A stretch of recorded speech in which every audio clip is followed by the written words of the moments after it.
What's up guys, I'm finally back after not posting for a long time, and today I'll be showing you how to play Wii games on a computer. Let's get to it.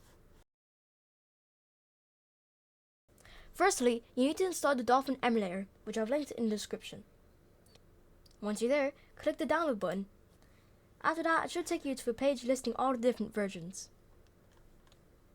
Just scroll down a bit until you see stable versions and download the very top one. After it's finished downloading, just click on it.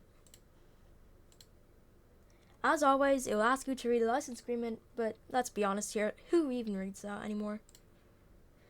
After that, it will install DirectX Runtime and Visual C++ if you don't have it installed already.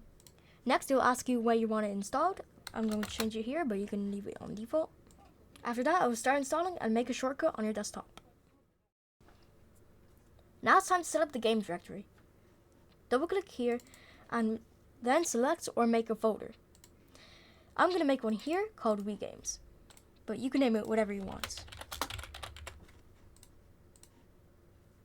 Now I'll just put a game into the folder that I made. Just keep in mind that Wii Games must have a .wbfs extension. Okay, so now that I've got a game on here, let's configure the controls. For this I'll be using an emulated Wiimote.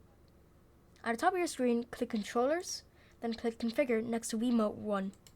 From here, you can configure all sorts of things, such as the buttons and much more.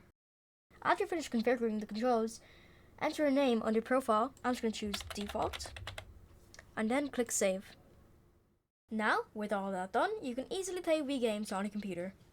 That's all for today, and see you next time. Bye!